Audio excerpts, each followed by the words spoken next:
Eh bien, nous avons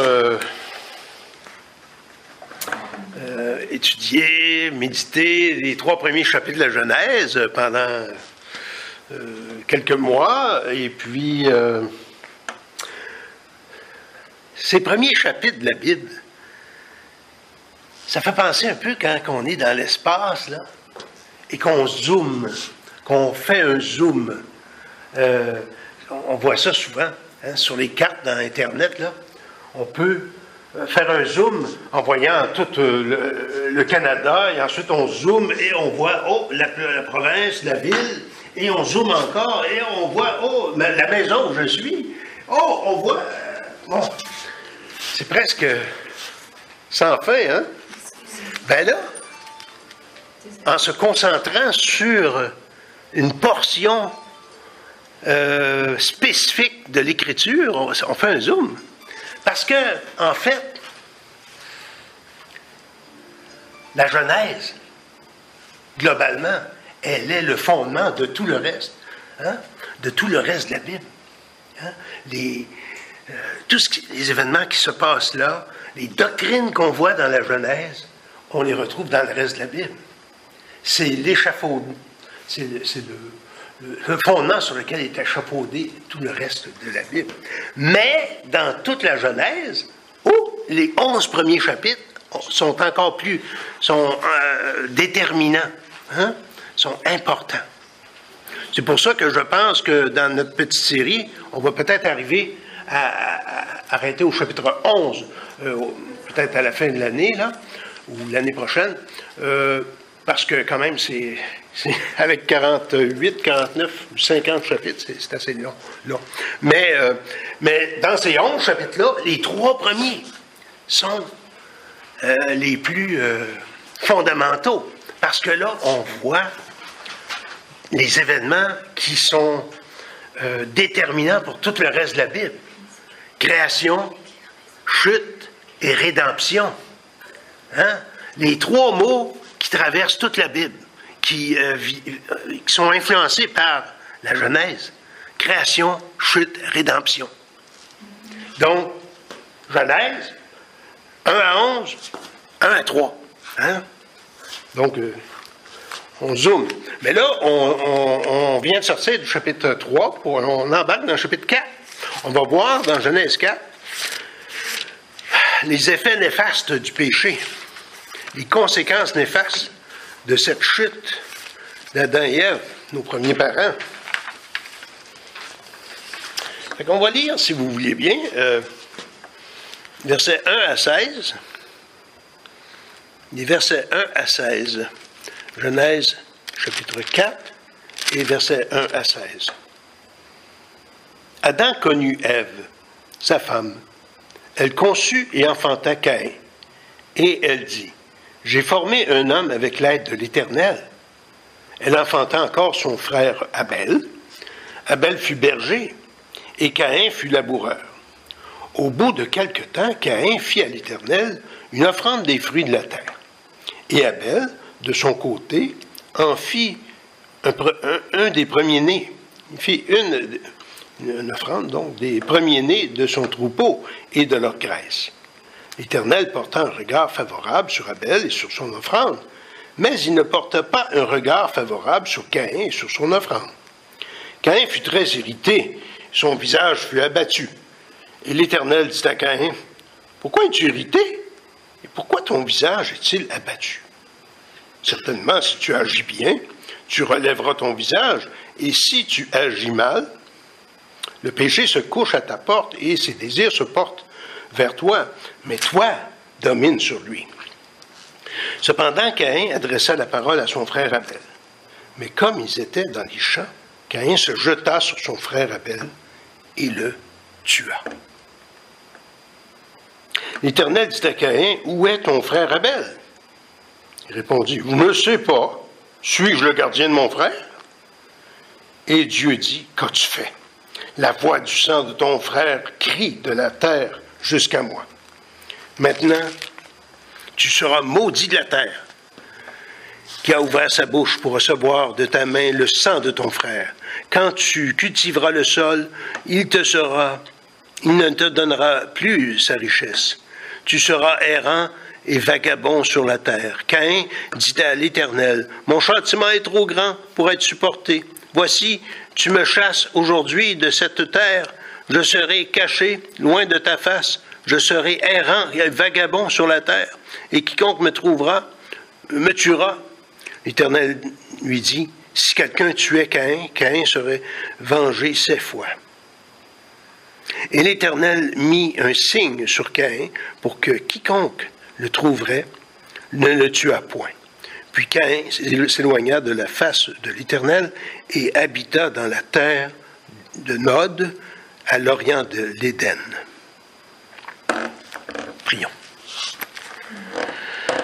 Seigneur notre Dieu, on vient de lire cette partie des Écritures, ta parole inspirée, parole infaillible, parole sans erreur. Nous te prions que tu puisses nous inspirer par elle, nous motiver, nous changer, Seigneur, nous donner ce désir de faire ta volonté et de se laisser enseigner de toi par cette parole. Guide-moi afin de communiquer correctement ces vérités et qu'on puisse être édifiés ensemble, Seigneur, pour mieux te suivre. Merci, Seigneur, et c'est au nom de Jésus nous prions. Amen.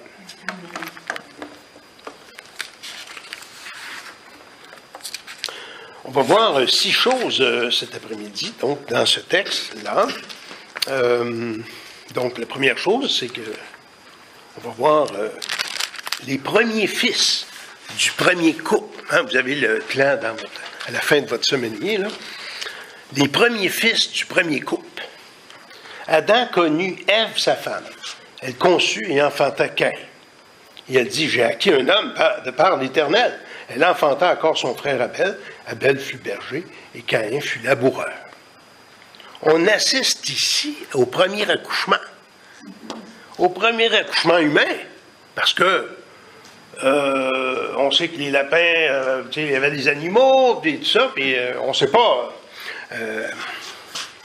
combien d'années se sont passées avant qu'elle accouche. Au moins, il fallut avoir 9 mois de grossesse, là.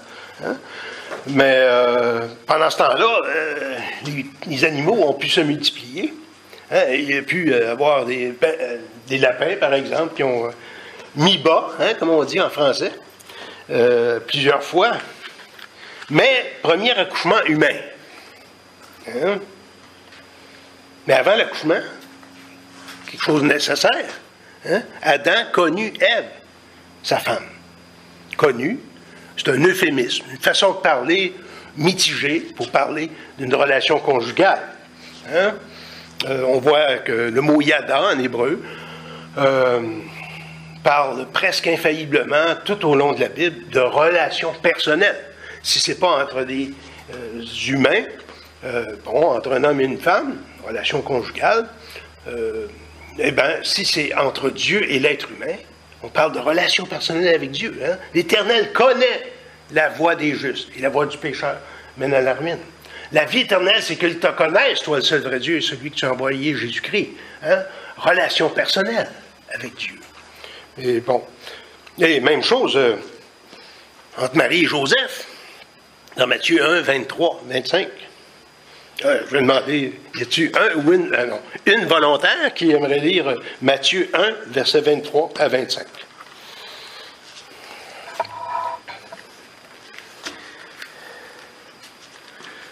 Gardez votre doigt dans Genèse 4, on va y revenir, là, ou votre signet. Matthieu 1, versets 23 à 25. La Vierge sera enceinte et mettra au monde un fils qu'on appellera Emmanuel, ce qui signifie Dieu est avec nous. Quand Joseph se réveilla, il agit comme l'ange du Seigneur le lui avait ordonné et prit Marie comme épouse. Mais il n'eut pas de relation avec elle jusqu'à ce qu'elle ait mis au monde son fils que Joseph appela Jésus.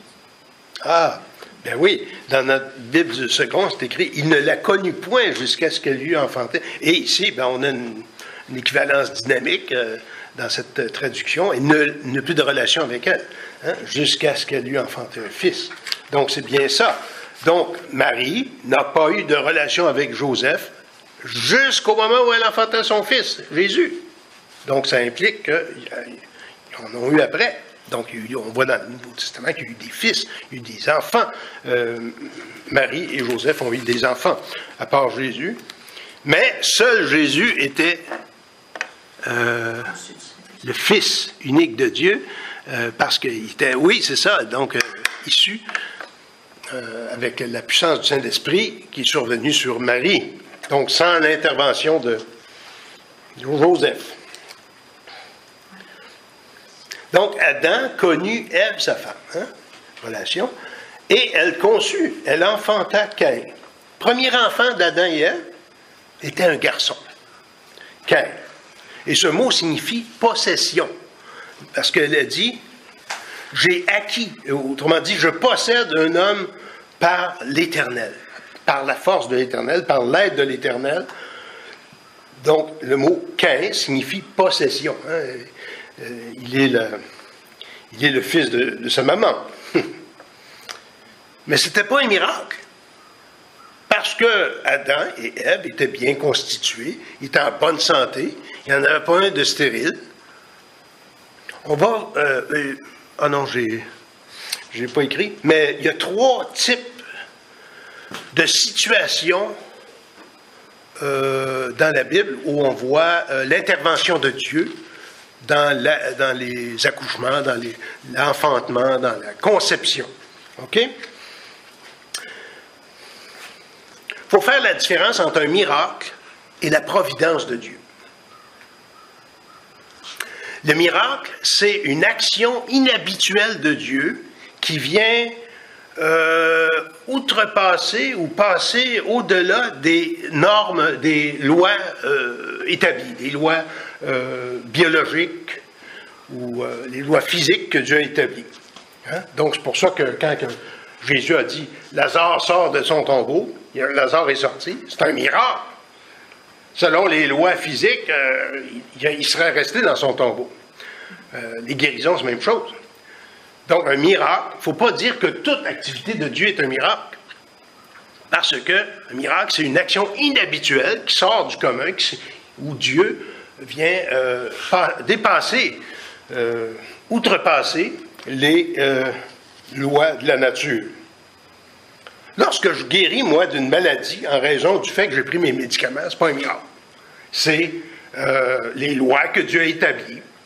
Donc, c'est par sa providence, Dieu agit dans la nature et il agit à travers les médicaments.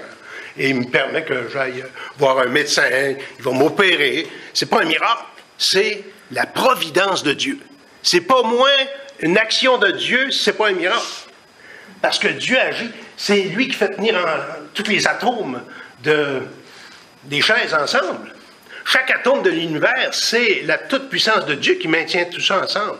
C'est donc providence. On va résumer certains mots qui sont importants. Création, quand on parle de création, c'est la venue à l'existence de ce qui n'était pas là. Quand Dieu a créé le monde, il n'y avait rien avant. Il n'a pas créé avec une matière qui était préexistante. OK. Bon. Mais, quand on parle de la providence de Dieu, ce n'est pas la création. C'est Dieu qui agit dans la création, qui est dans la nature qu'il a créée, qui a donné à l'existence, qui a amené à l'existence, et il la fait fonctionner, il la conserve. Bon.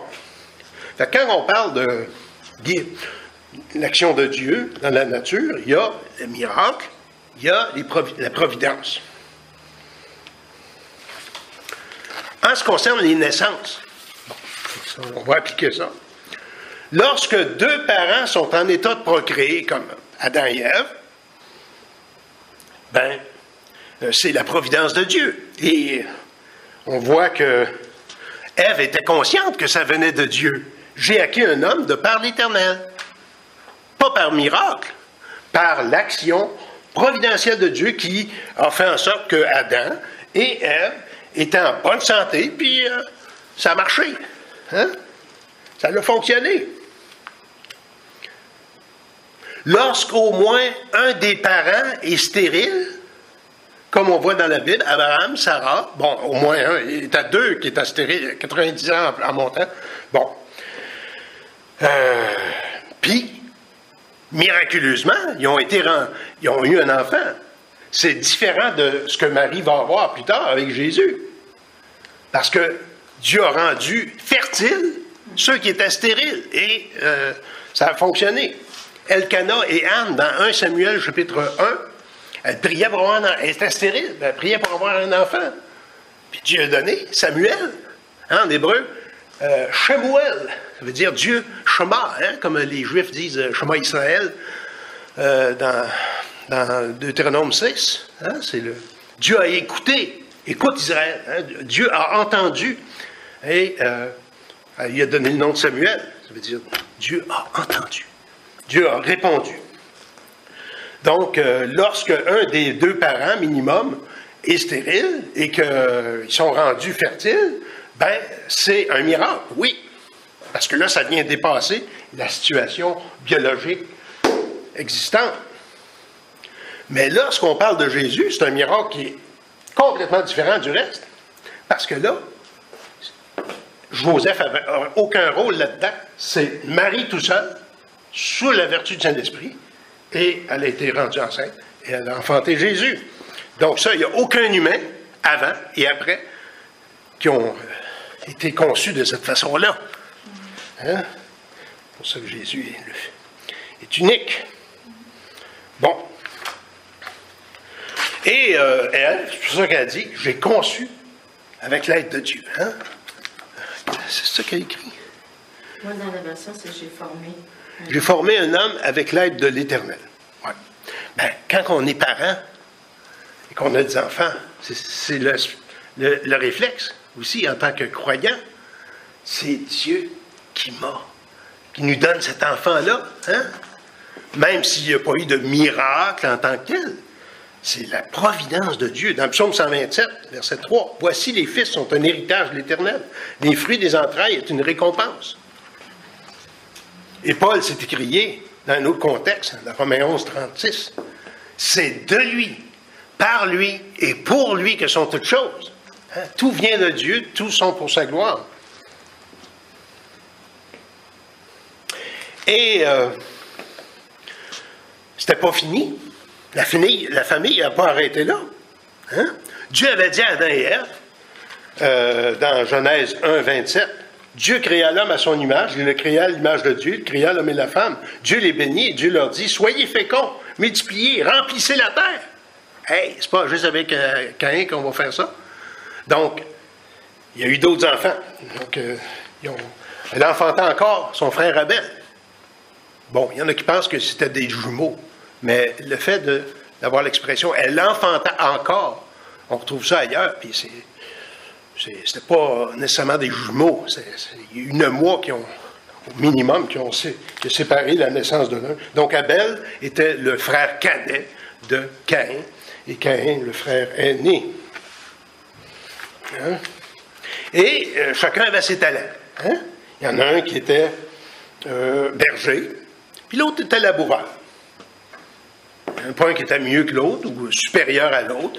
Deux occupations, deux sortes de talents différents, mais c'était tout aussi légitime l'un que l'autre.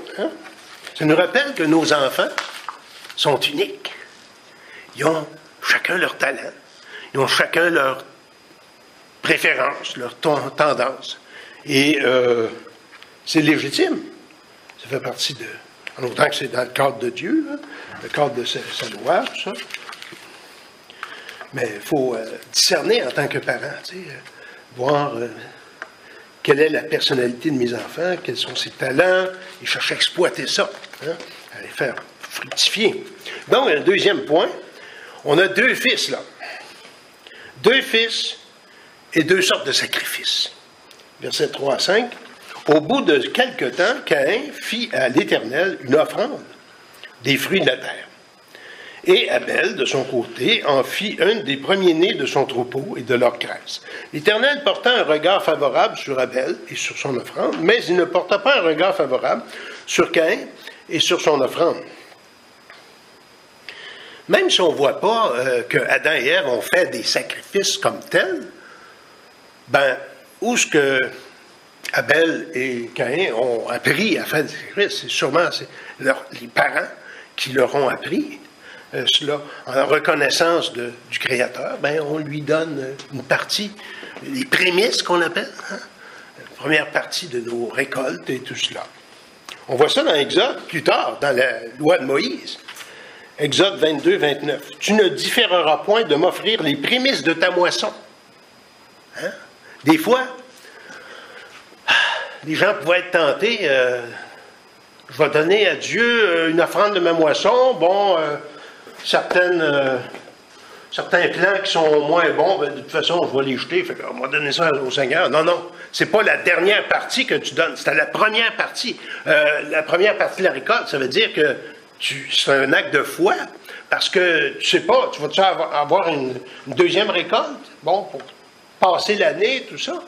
Mais par la foi, je vais donner la première partie de ce que j'ai au Seigneur. Puis Dieu va pourvoir pour le reste. Et il dit, tu me donneras le premier-né de tes fils. Bon, Dieu ne veut pas qu'on fasse des sacrifices humains. On voit ce qui est arrivé dans la Pâque des Juifs, Pâque juive, hein? Il y avait des substituts. Hein? Le premier-né de chaque maison appartenait au Seigneur, mais on rachetait les humains, les premiers-nés humains, par le premier-né des agneaux.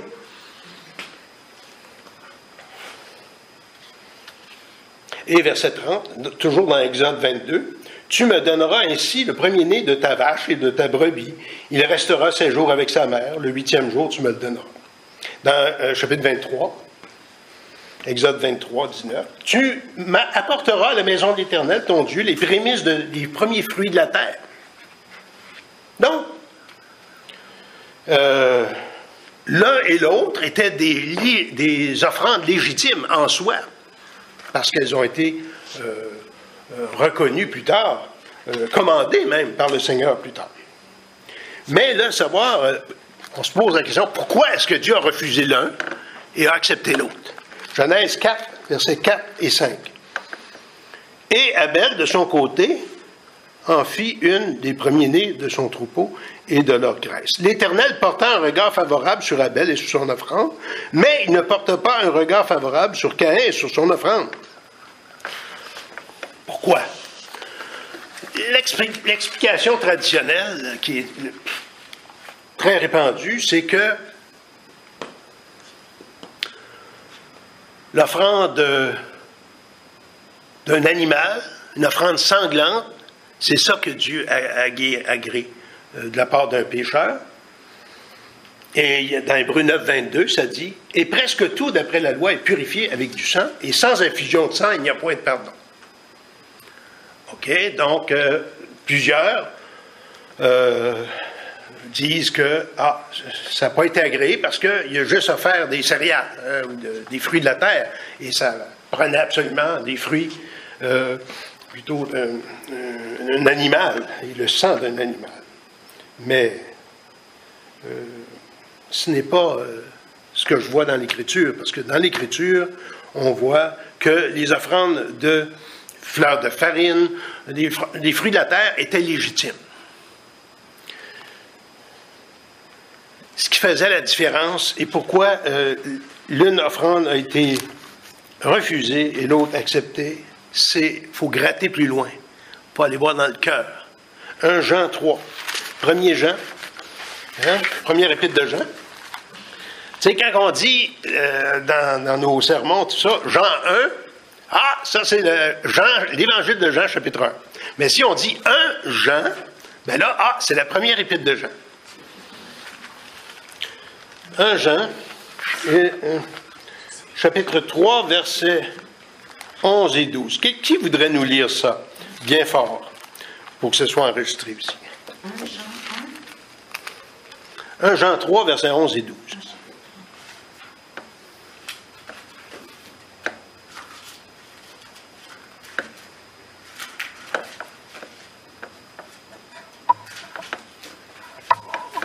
Jean chapitre 3, versets 11 et 12.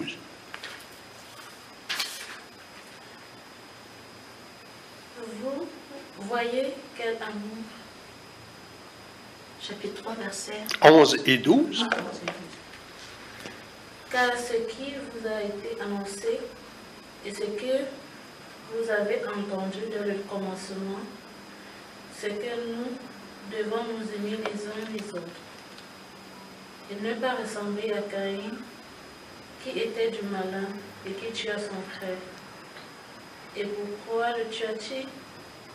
Parce que ses œuvres étaient mauvaises et que celles de son frère étaient justes. Ah, mais c'est cool. Caïn était du malin. OK? Autrement dit, le diable l'animait. Et les œuvres de son frère étaient justes. Mais il faut voir avec les autres versets aussi, pourquoi est-ce que ces œuvres étaient justes et pas celles de Caïn? Hein? Pourquoi? Hébreux 11.4. Hébreux 11.4. L'Épître aux Hébreux, chapitre 11 et le verset 4, et je vais le lire. Hébreux 11, verset 4. C'est par la foi qu'Abel offrit à Dieu un sacrifice plus excellent que celui de Caïn. C'est par elle qu'il fut déclaré juste, Dieu approuvant ses offrandes. Et c'est par elle qu'il parle encore, quoique mort. OK. Abel a offert un sacrifice plus excellent. Pourquoi? Parce que il a été déclaré juste. Et c'est par la foi aussi. C'était une foi authentique qui était dans le cœur de Abel, hein? Comme il est dit dans le verset 4. Foi et il était déclaré juste. Déclaré juste. Déclaré juste veut dire être justifié, être reconnu pour juste, même si c'était un pécheur dans ses actions. Dieu le voyait comme juste. Il a déclaré juste. En vertu de l'œuvre de justice que Jésus va faire plus tard. Et dans Matthieu 23, 35, on parle encore d'Abel. Matthieu 23, 35. Afin que retombe sur vous tout le sang innocent répandu sur la terre depuis le sang d'Abel, le juste. D'Abel, le juste. Oh, il était juste. Jusqu'au sang de Zacharie, fils de Baraki, que vous avez tué entre le temple et l'autel. Donc, ici encore, Jésus dit que Abel était juste. Et on a vu dans Hébreux 11 qu'il a été déclaré juste, hein, en raison du fait qu'il a mis sa foi dans le Dieu qui justifie, dans le Dieu qui pardonne, le Dieu qui va envoyer dans le futur son fils Jésus, quelques milliers d'années plus tard, au moins 1500 ans plus tard, quelque chose comme ça. Donc, pourquoi une offrande est acceptée et l'autre rejetée? En vertu de la foi que l'un avait, que l'autre n'avait pas. Non pas en raison de la matérialité de ces offrandes-là, parce que l'une était bonne et l'autre aussi, c'est la foi manquait chez l'un et était présente chez l'autre. Hein? Et il dit, dans Éphésiens 2.8, c'est par grâce que vous êtes sauvés. Hein? C'est pas, quand il dit qu'Abel a été déclaré juste, c'est pas qu'il était juste en lui-même dans ses actions, parce que c'était un pécheur. Mais c'est par grâce que vous êtes sauvés, par le moyen de la foi. Et cela ne vient pas de vous, c'est le don de Dieu, ce n'est point par les œuvres, afin que personne ne se glorifie. Il a été justifié, rendu juste, ou déclaré juste, je devrais dire, par la foi. Parce que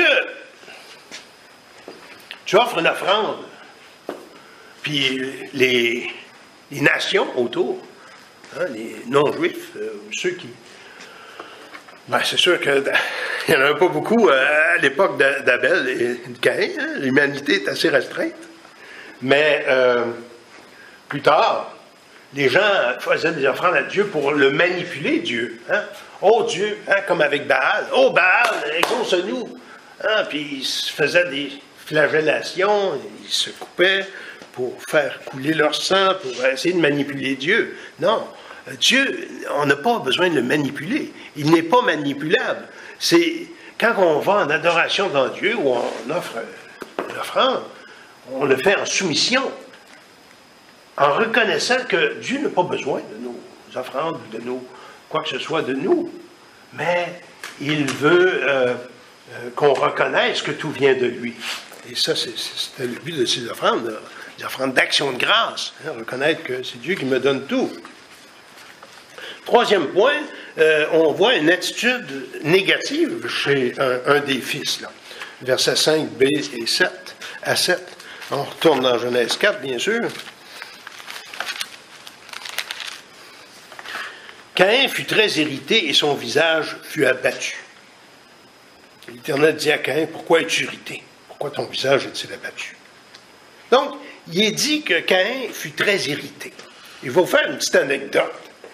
Notre pasteur à Québec, Raymond Perron, qui a fondé notre association, qui a fondé aussi la première église réformée baptiste à Québec, il a fondé aussi CFOI FM, etc. Il a fait une série en 1993 sur la Genèse. Puis quand il est arrivé à ce chapitre-là, il mentionnait que Caïn était atteint du sida. Le sida. Puis ça, c'était à l'époque où le sida commençait à faire ses ravages. Là, hein? Commençait dans les années 80, ensuite 90, tout ça. Fait que là, il a voulu, comme il fait souvent, un petit jeu de mots avec le SICA. Le syndrome d'irritation caïnique aiguë. Le sida, c'est plutôt le syndrome d'immunodéficience acquise. Bon, mais le SICA, c'est le syndrome d'irritation caïnique aiguë. C'est un petit jeu de mots qu'il a fait avec Caïn, juste pour montrer qu'il était irrité, puis ça a dégénéré, puis ça a fait des ravages. Hein?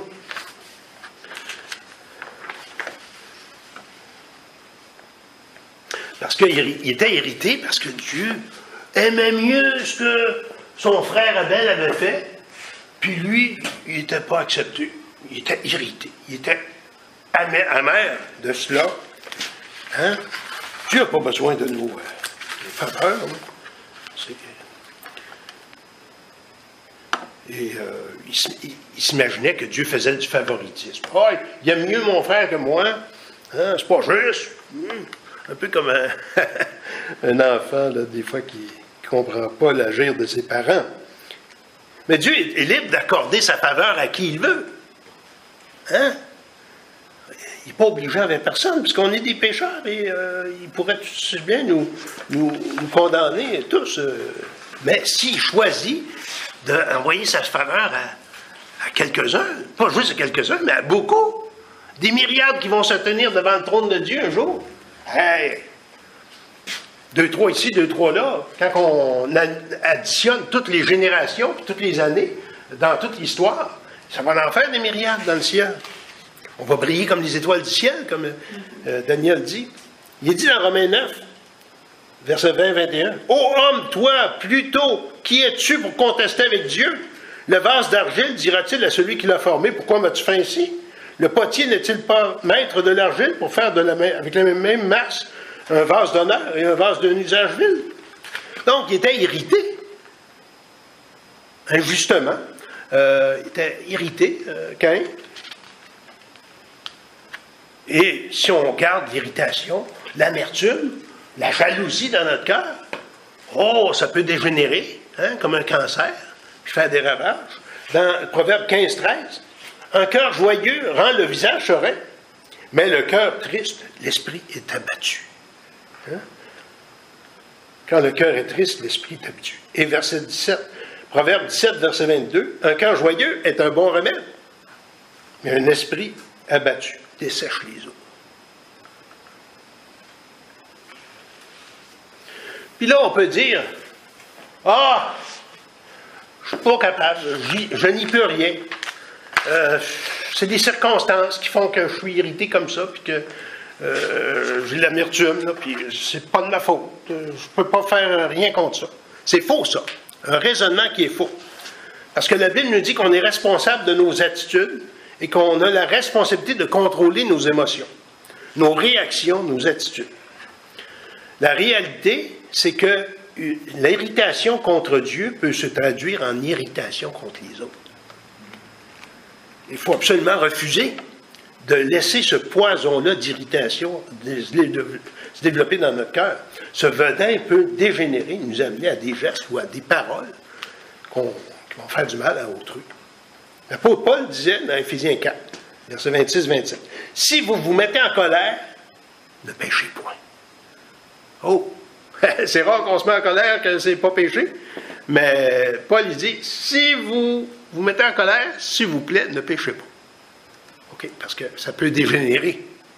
Hein? Que le soleil ne se couche pas sur votre colère et ne donnez pas accès au diable. C'est ça que Caïn a fait. Il faut régler notre problème de colère avant que ça dégénère. Et plus loin, dans le même chapitre, l'apôtre Paul dit dans le chapitre 4, verset 31-32, que toute amertume, toute animosité, toute colère, toute clameur, toute calomnie, toute espèce de méchanceté disparaissent du milieu de vous. Soyez bons les uns vers les autres, compatissants, vous pardonnant réciproquement, comme Dieu vous a pardonné en Christ. Hein? Si Paul nous commande, si Dieu par Paul nous commande d'arrêter l'amertume, ça veut dire qu'on peut l'arrêter. Par le Saint-Esprit, bien sûr. Parce qu'on a en nous tout, comme le dit l'apôtre Pierre dans 2 Pierre, Dieu nous a donné tout ce qui contribue à la vie et la piété. Pour ça, il dit, faites tous vos efforts pour joindre à votre foi la vertu et tout ça. Donc, avec le Saint-Esprit, oui, c'est possible. Sans le Saint-Esprit, on est fait à l'os. Genèse 4-7. Dieu dit, certainement, si tu agis bien, tu relèveras ton visage. Et si tu agis mal, le péché se couche à ta porte et ses désirs se portent vers toi, mais toi, domine sur lui. C'est comme si le serpent de Genèse 3, c'est comme si le serpent de Genèse 3 était couché à la porte, là, puis il attendait d'en faire sa victime. Mais il dit, toi, domine sur lui, laisse-toi pas faire. Il dit, non. Tu ne m'auras pas. Non. Mais, ça a tout l'air que Caïn s'est laissé aller. Hein? Dans Romains 12, 21, il dit, ne te laisse pas vaincre par le mal, mais surmonte le mal par le bien. Hein? C'est comme un jeu de mots. Hein? Ne te laisse pas vaincre par le mal, mais vainc le mal, surmonte le mal par le bien. Par référence. Hein? Par référence. Romains 12, 21. Est-ce que Caïn va obéir à Dieu? En délaissant son irritation, hein, son sika? Malheureusement, non. Hein? Dans le 4e point, un fils est tué par son frère. Verset 8. Cependant, Caïn adressait la parole à son frère, hein, il voulait faire semblant de piquer une jasette amicale. Mais comme ils étaient dans les champs, Caïn se jeta sur son frère Abel et le tua. Ça a fini raide, hein? Donc, Caïn, OK, se laissa aller à la méchanceté en faisant semblant de... Bon, et il s'est jeté sur lui. Lorsqu'on ne déracine pas la mauvaise herbe, qu'est-ce qui arrive?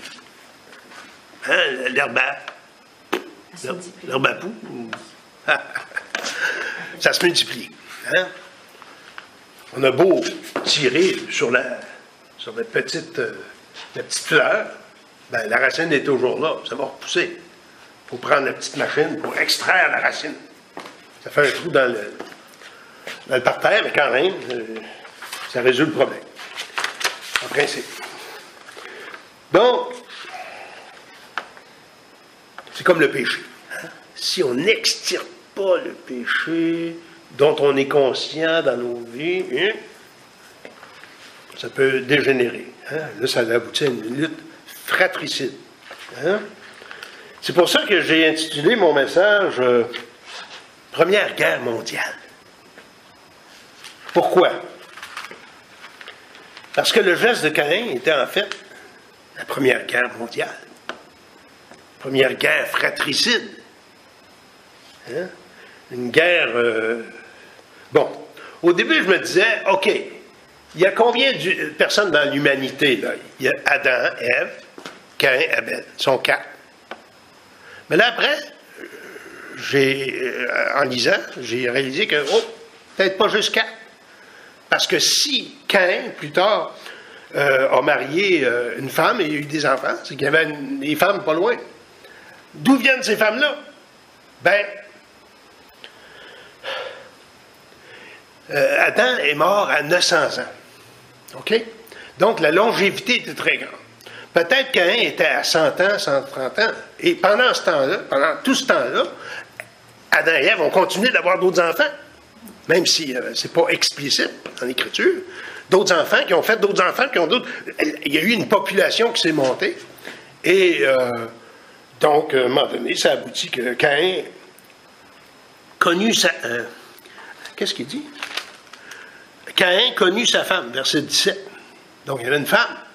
Donc, dans tout ce monde-là qui ont été engendrés, ben, c'était plus juste des frères et sœurs, là, hein, consanguinité bien étroite, mais c'était des cousins de cousins de cousins de cousins, tu sais.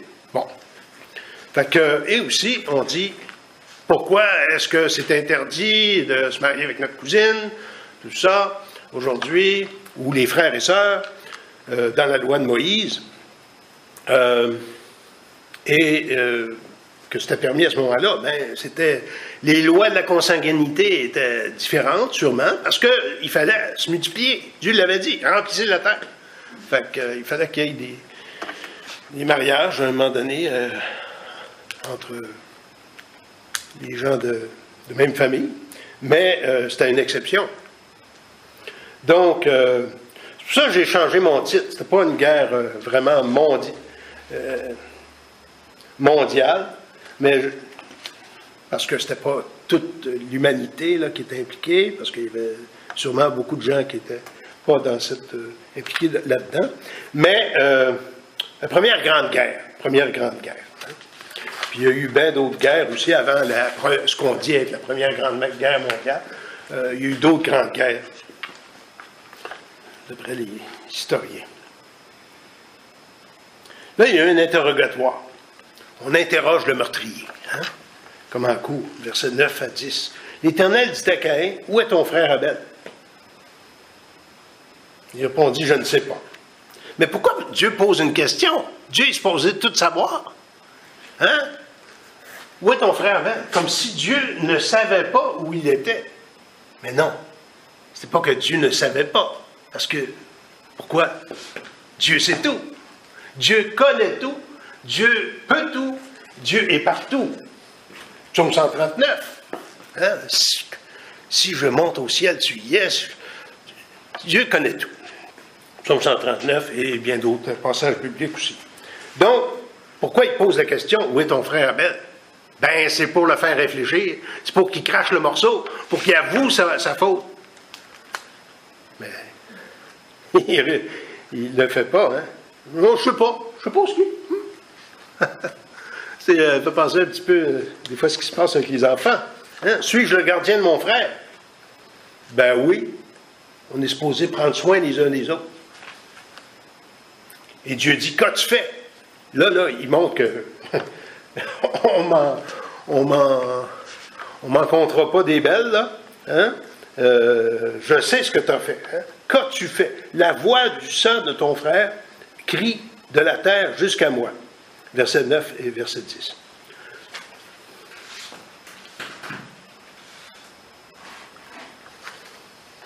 Donc, la voix du sang de ton frère, c'est comme une image pour parler du fait que ce que tu as fait, ce meurtre crapuleux, je suis au courant. La voix du sang de ton frère crie vers moi. Hein? Et Dieu se décrit toujours dans la Bible comme étant le défenseur des marginaux, le défenseur de ceux qui sont opprimés, hein? des veuves, des orphelins, de ceux qui souffrent. On voit ça avec l'Exode. Hein? Le cri d'Israël sont montés vers Dieu et Dieu a envoyé Moïse pour libérer le peuple d'Israël. Et Dieu ne veut pas laisser impuni ce péché sans précédent. Hein? Il y a ce premier meurtre qu'il y a eu dans toute l'histoire. Et dernier point, il y a un jugement contre ça. Dieu ne laisse pas ça impuni. Verset 11. Maintenant, tu seras maudit de la terre qui a ouvert sa bouche pour recevoir de ta main le sang de ton frère. Quand tu cultiveras le sol, il ne te donnera plus sa richesse. Tu seras errant et vagabond sur la terre. Donc, même la malédiction qui était tombée sur Adam et Ève à cause de leur chute, c'est rempli encore avec Caïn. Dans Genèse 3, 17, 19, il dit à l'homme, puisque tu as écouté la voix de ta femme et que tu as mangé de l'arbre au sujet duquel je t'avais donné cet ordre, tu n'en mangeras point. Le sol sera maudit à cause de toi. C'est à force de peine que tu tireras ta nourriture tous les jours de ta vie. Il te produira des épines, des ronces, et tu mangeras de l'herbe, des champs. C'est à la sueur de ton visage que tu mangeras du pain, jusqu'à ce que tu retournes dans la terre, d'où tu as été pris. Car tu es poussière et tu retourneras dans la poussière. Donc le travail, déjà là, était rendu pénible. Dieu ne nous a pas... le travail n'est pas une punition en soi, parce que Dieu a créé l'homme dans le jardin pour qu'il en prenne soin. Le travail était une bénédiction. C'était pas ardu. Hein? Quand on fait ce qu'on aime, là, hein, on va jouer dans le jardin, hein, tout ça, ça nous repose. Ben là, si on est, comment je pourrais dire, fouetté, allez plus vite. Non, mais là, c'est plus une joie. Là. Ben, c'est un peu ça, ici. Hein, c'est devenu pénible. Dans Genèse 4, 13, en ce qui concerne Caïn dit à l'Éternel, mon châtiment est trop grand pour être supporté. Voici, tu me chasses aujourd'hui de cette terre, je serai caché loin de ta face, je serai errant et vagabond sur la terre, et quiconque me trouvera me tuera. L'Éternel lui dit, si quelqu'un tuait Caïn, Caïn serait vengé 7 fois. Et l'Éternel mit un signe sur Caïn pour que quiconque le trouverait ne le tue point. Puis Caïn s'éloigna de la face de l'Éternel et habita dans la terre de Nod, à l'orient d'Éden, du jardin d'Éden. L'errance, l'exil, c'est une malédiction. Le fait de ne pas pouvoir trouver un lieu de repos. Quand un pays veut punir un de ses citoyens pour avoir enfreint ses lois, souvent dans le passé, il était exilé de ce pays-là. Encore aujourd'hui, hein, il est interdit de revenir dans ce pays-là. On avait un chant traditionnel au Canada, au Québec, un Canadien errant. Hein? Un Canadien errant, banni de ses foyers, parcourait en pleurant des pays étrangers. Un jour triste et pensif, assis au bord des flots, au courant fugitif, il adressa ces mots. Si tu vois mon pays malheureux, va, dis à mes amis que je me souviens d'eux.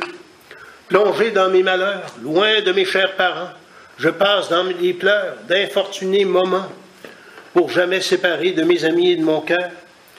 Hélas, oui, je mourrai de douleur.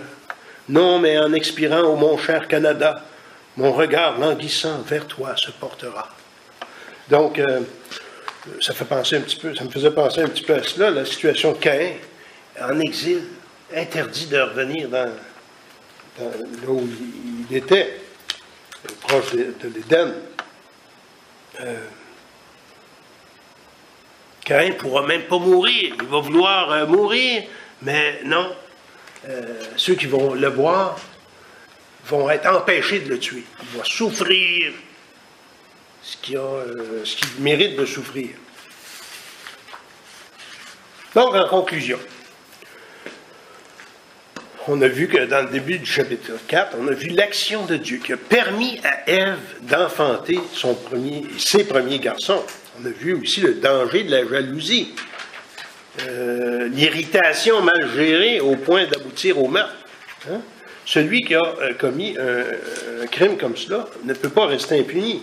Il va être banni, il va être errant. Il n'y aura pas de lieu de repos. Qu'est-ce que Dieu veut nous enseigner à travers ça? Il veut qu'on s'émerveille face à son action dans la nature, puis dans le fait de la procréation, hein, dans nos vies. Et dans toutes ces actions dans nos vies. Hein. Donc, il faut faire vraiment une différence entre un miracle et la providence de Dieu. L'un n'est pas plus une action de Dieu que l'autre. C'est toutes les deux des actions de Dieu. L'un est une action inhabituelle, l'autre est une action régulière et habituelle. ne faut pas laisser la jalousie, la colère, l'amertume dégénérer dans nos cœurs et empoisonner nos vies et la vie de ceux qui sont autour de nous. Sachons reconnaître que Dieu est souverain dans nos vies et s'il accorde une bénédiction à mon voisin, ben, tant mieux. Réjouissez-vous avec ceux qui se réjouissent. Plutôt que d'être jaloux et de dire « Ah, c'est tout le temps les mêmes, puis c'est jamais moi. » Puis, hein? Réjouissons-nous avec ceux qui se réjouissent et donnons pas accès à la jalousie. Prions. Merci, mon Dieu, pour ta bonté. Merci parce que tu nous enseignes par ta parole et nous te prions que tu puisses nous aider à travers cet enseignement, à chercher à l'appliquer par ton esprit, que tu nous aides, que tu nous donnes le discernement aussi, quand vient des situations où on est tenté de laisser aller nos sentiments négatifs, et que tu puisses, Seigneur, nous transformer et intervenir dans nos vies, Seigneur, par ton esprit, nous te prions, et pour ta gloire.